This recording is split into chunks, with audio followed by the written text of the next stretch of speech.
할렐루야, 존귀하신 하나님의 이름을 찬양합니다. 오늘도 기쁘고 감사한 마음으로 우리 하나님을 예배하기 원합니다. 7월 23일 화요일 아침 예배를 하나님께 드리겠습니다. 기도하겠습니다. 은혜와 사랑이 풍성하신 하나님 아버지 감사합니다. 주님, 늘 우리의 삶에 주님의 말씀이 기준이 되게 하여 주옵소서. 주님의 말씀으로 우리의 삶을 채우며 우리의 생각을 채우며 우리의 인생의 발걸음에 기준으로 삼는 우리의 인생 되게 하여 주옵소서. 우리 구주 예수 그리스도의 이름으로 기도드립니다. 아멘. 시편의 말씀으로 우리 하나님을 찬양하기 원합니다. 시편 122편 8절 9절 말씀입니다. 함께 합독하여 읽습니다. 내가 내 형제와 친구를 위하여 이제 말하니니 내 가운데 평안이 있을지어다. 여호와 우리 하나님의 집을 위하여 내가 너를 위하여 복을 구하리로다. 아멘. 오늘 우리 교시는 하나님의 말씀은 예레미야 36장 20절에서 32절까지의 말씀입니다. 매일 성경 79페이지에 있습니다. 본문이 길므로 20절부터 26절까지 말씀 봉독하겠습니다. 그들이 두루마리를 서기관 엘리사마의 방에 두고 뜰에 들어가 왕께 나아가서 이 모든 말을 왕의 귀에 아뢰니 왕이 여후디를 보내어 두루마리를 가져오게 하매 여후디가 서기관 엘리사마의 방에서 가져다가 왕과 왕의 곁에 선 모든 고관의 귀에 낭독하니 그때는 9째 달이라. 왕이 겨울 궁전에 앉았고 그 앞에 불 피운 화로가 있더라. 여후디가 서너 쪽을 낭독하면 왕이 칼로 그것을 연하여 베어 화로 불에 던져서 두루마리를 모두 태웠더라.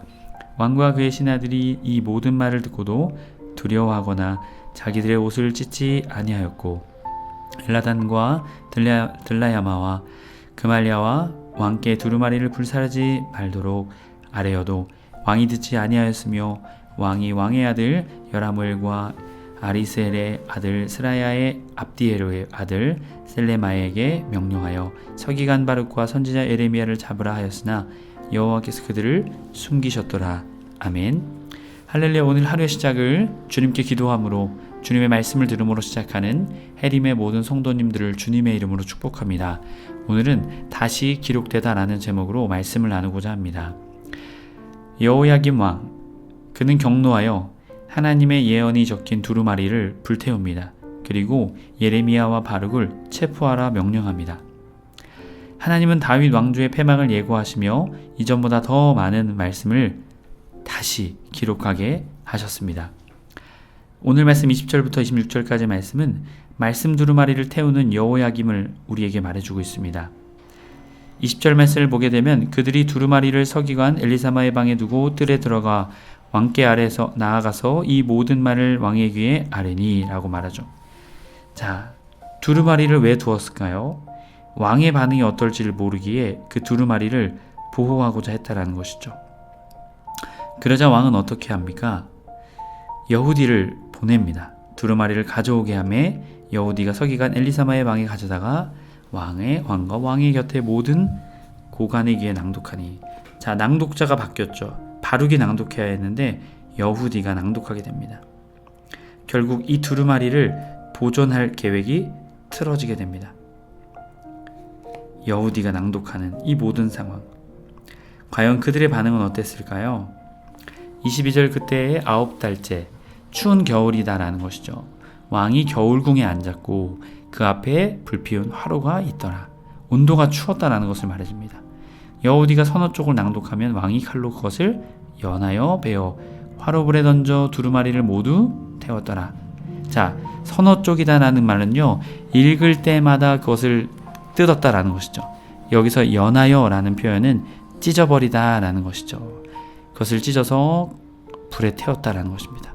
1차 침공의 피해 후 다시 침공. 결국 그들은 하나님을 경외하고 회개해야만 했지만 그것을 원망했다라는 것이죠. 믿지 않았다라는 것입니다.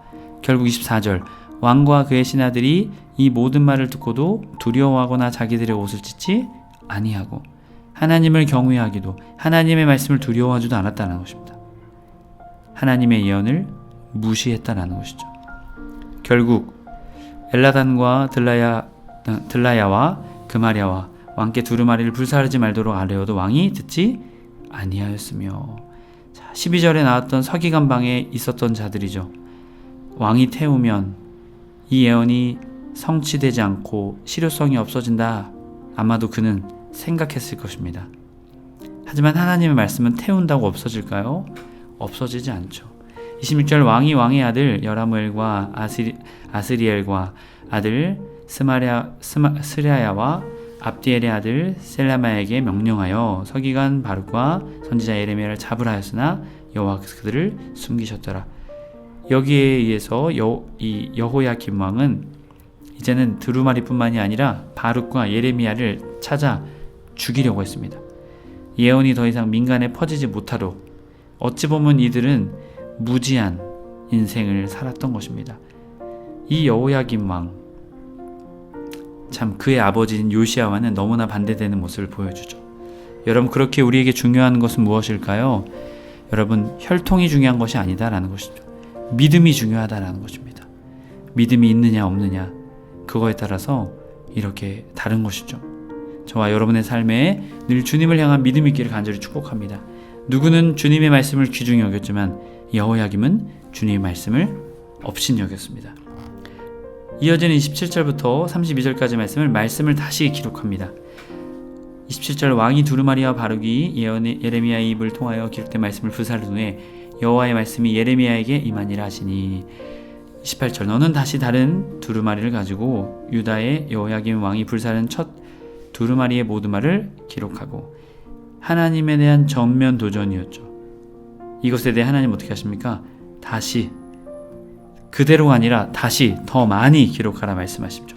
29절 또 유다의 여호야김 왕에 대하여 이같이 말하기를 여호와의 말씀이 내가 이 두루마리를 불사르 말하기를 내가 어찌하여 바벨론 왕이 반드시 와서 이 땅을 멸하고 사람과 짐승을 이 땅에 없어지게 하리라는 말을 이 두루마리에 기록하였느냐 하도다.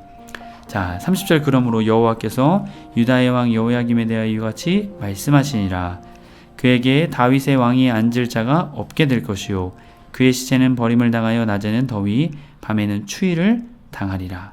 자, 하나님께서는 여호야김의 그 이후에 왕위가 끊어지게 될 것이다. 여호야김 계열의 왕이 더 이상 왕위에 앉지 못하게 하겠다 말씀하시죠. 그의 아들이었던 여호야긴은 3개월 동안 왕이 됩니다. 그 이후에는 어떻게 될까요? 삼촌인 시드기야가 마지막으로 유다의 왕이 되죠. 결국 성취되어 끊어지게 됩니다. 시체를 버림을 당하여, 자, 이것은 평안이 매장되는 것이 아니라 가장 치욕스러운 그 죽음으로 그가 죽게 될 것임을 말하고 있습니다. 31절 또 내가 그와 그의 자손 신하들의 그들의 죄악으로 말미암아 벌할 것이라. 그들의 왕족 신하들도 벌을 받게 될 것이다. 내가 일찍이 그들과 예루살렘 주민과 유다 사람에게 그 모든 재난을 내리리라 선포하였으나 그들이 듣지 아니하였느니라. 일찍이 계속 예레미야를 통해 예언하셨지만, 하나님의 선지자들을 통해 예언했지만 듣지 않았다라는 것이죠. 32절 이 예레미야가 다른 두루마리를 가져다가 네리야의 아들 서기관 바룩에게 주매 그가 유다의 여호야김 왕이 불사른 책의 모든 말을 예레미야가 전하는 대로 기록하고 그 외에도 그 같은 말을 많이 더하였더라. 자, 전하는 대로 그대로 했다라는 것이죠. 헤림의 성도 여러분, 주님의 말씀을 태우고 없앤다고 해서 주님께서 우리를 향한 말씀이 없어지게 될까요? 그렇지 않죠.